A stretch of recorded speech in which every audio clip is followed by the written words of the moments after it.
วันนี้ก็มาร่วมแสดงความยินดีกับฝ่ายขายที่ได้รับรางวัลนะครับในช่วงผลงานครึ่งปีที่ผ่านมานะครับก็ปีนี้มีการเติบโตเรียกว่าก้าวกระโดดอีกแล้วนะครับก็โตกันเกือบ 100% นะครับเพราะฉะนั้น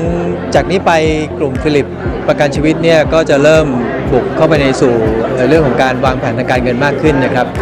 เรากำลังเตรียมที่จะให้ฝ่ายขายของเราตัวแทนของเราเนี่ยอบรมต่อใบอนุญาตเกี่ยวกับการIC License นะครับแล้วก็ไปขึ้นทะเบียนกับคปภ.เพื่อขายผลิตภัณฑ์เกี่ยวกับ Unit Link นะครับซึ่งก็รอคปภ.อนุมัติอยู่นะครับปลายปีนี้น่าจะได้รับการอนุมัติออกมานะครับซึ่งผลิตภัณฑ์ของเราสามารถครอบคลุมถึงทุกๆกองทุนรวมของบลจ.ที่มีอยู่ในประเทศไทยได้นะครับคราวนี้ระหว่างที่Unit Link ยังไม่ได้รับอนุมัตินะครับฝ่ายขายของเราเนี่ยถ้าใครมีอนุญาต IC แล้ว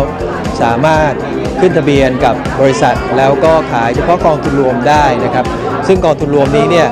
เราสามารถเป็นตัวแทนขายได้ทุกบลจ.ในประเทศไทยนะครับก็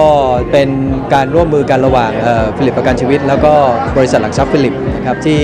ที่เป็นตัวแทนจำหน่ายกองทุนรวมให้กับทุกๆบลจ.ในประเทศไทยนะครับจริงๆฝ่ายขายเนี่ยตั้งเป้าไว้อยู่ที่ 1,500 ล้านนะครับตอนนี้ผ่านมาแล้วประมาณ 7-8 เดือนผมคิดว่าเป้าหมายนี้ไม่น่าจะเป็นปัญหานะครับในภาวะโควิดเนี่ยต้องยอมรับเหมือนกันว่ามันทำให้สังคมตื่นตัวกับการต้องมีประกันสุขภาพประกันชีวิตเอาไว้ดูแลความเสี่ยงนะครับที่อาจจะเกิดขึ้นกับตัวเขาแล้วก็คนที่เขารักได้นะครับเพราะฉะนั้นตรงนี้ทำให้ฝ่ายขายของเราก็มีการเติบโตได้ค่อนข้างดีนะครับตอนนี้ถ้าดู 7-8 เดือนที่ผ่านมาเนี่ยตอนนี้เบี้ยเรามาถึงประมาณ900 กว่าล้านแล้วนะครับเพราะฉะนั้นเหลือแค่ 3-4 เดือนข้างหน้าที่จะถึงนี้เนี่ย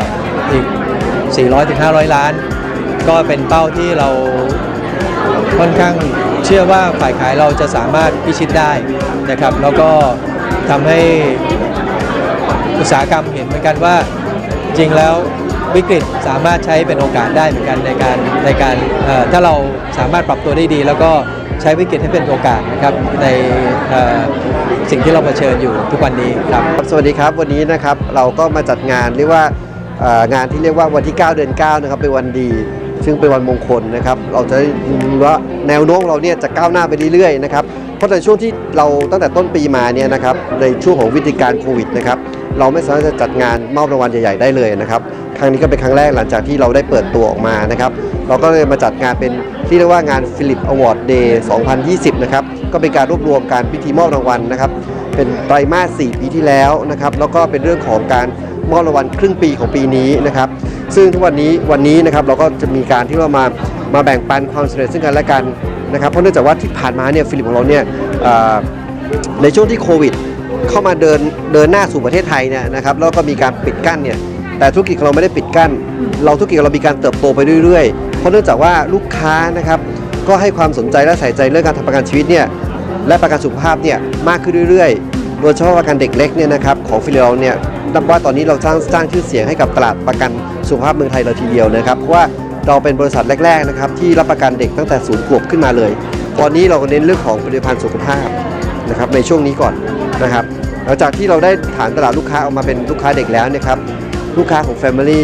คุณพ่อคุณแม่นะครับเราก็จะต่อไปสเต็ปต่อไปนะครับในเรื่องของการสร้าง Wealth Protection นะครับคือเรื่องของการรักษาเงินของตัวเองเนี่ยแทนที่จะไปจ่ายค่ารักษาพยาบาลเนี่ยนะครับก็มาสะสมให้ตัวเองก่อนนะครับแล้วต่อมานะครับก็มาสะสมความมั่งคั่งต่อเป็น Wealth Creation คือการสร้าง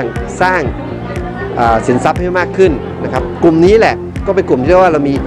Asset Designer ออกไปดูแลลูกค้านะในการจัดสรรทรัพยากรของลูกค้าในเรื่องของการเงินนะครับหรือเรียกว่า Asset Allocation นั่นเองในการแบ่งสรรจัดปันส่วนต่างๆนะครับแล้วต่อมาก็เรื่องของ Wealth Creation แล้วก็ Wealth Transfer อันนี้จะเป็นต่อไปในอนาคตนะครับช่วงครึ่งปีหลัง นะครับหรือช่วงต่อนนี้ไปเนี่ยเราก็จะเริ่มเปิดเรื่องของการขายกองทุนนะครับเราจะเปิดเว็บไซต์ตัวหนึ่งที่ว่าเว็บไซต์ Fund for You นะครับลูกค้าและตัวแทนเนี่ยสามารถจะเข้าไปเลือกซื้อกองทุนต่างๆได้มากมายเกือบทุกบลจนะครับโดยเฉพาะเรื่องของลดหย่อนภาษีนะครับและตัวของผลิตภัณฑ์ประกันชีวิตที่มาช่วยในปลายปีนี้ก็เรื่องของผลิตภัณฑ์บำนาญเช่นเดียวกันนะครับตลาดบำนาญในเมืองไทยตอนนี้นะครับผมคิดว่าเป็นตลาดที่กำลังมีอนาคตเพราะเนื่องจากว่าคนไทยเราเนี่ยเข้าสู่ยุคของ Aging Society แล้วนะครับเพราะฉะนั้นหลายคนก็เริ่มมองหาผลิตภัณฑ์เรื่องของบำนาญนะครับเราก็จะมีตัวตอบโจทย์ให้กับลูกค้ามานะครับในช่วงนี้นะครับฟิลิปของเรานะครับมีจำนวนตัวแทนหรือเรียกเป็น Man Power ทั้งสิ้นนะครับ 4,500 คนนะครับเป็นตัวแทนที่มีคุณภาพของเรามากๆนะครับเพราะทั้ง 4,500 คนเนี่ยแบ่งออกเป็น 99 สายงานทำให้ตอนนี้นะครับอัตราการเติบโตของตัวแทนของเราค่อนข้างดีมากๆนะครับเพราะว่าตอนนี้เรามีคนของเราอยู่ในเรียกว่าแอคทีฟอยู่นะครับค่อนข้างดีตอนนี้ฟิลิปของเราเริ่มเปิดรับตัวแทนใหม่ๆหรือคนใหม่ๆที่เข้าสู่อาชีพวงการประกันชีวิตของเรานะครับทำให้อัตราการเติบโตของเราค่อนข้างดีทีเดียวนะครับแต่ตอนนี้นะครับหลังจากที่เราหยุดโควิดไปนานนะครับการอบรมและการสอบเนี่ยมันก็กำลังเริ่มทำอยู่ในช่วงนี้นะครับเพราะฉะนั้นเรากำลังเริ่มเปิดนะครับหลังจากที่ทางรัฐบาลได้เปิดกว้างเรื่องการสอบเรื่องการอบรมแล้วนะครับเพราะฉะนั้นทำให้เราเริ่มเปิดรับมากขึ้นนะครับตอนนี้มีผู้สนใจมาเข้าคิวรอเป็นตัวแทนประกันชีวิตของฟิลิปเนี่ยมากขึ้นเรื่อยๆนะครับก็ยินดีต้อนรับทุกท่านนะครับก็สนใจติดต่อตัวแทนของเราได้ทั่วประเทศหรือที่ใกล้บ้านท่านตามสาขาเราทั่วประเทศได้เลยนะครับ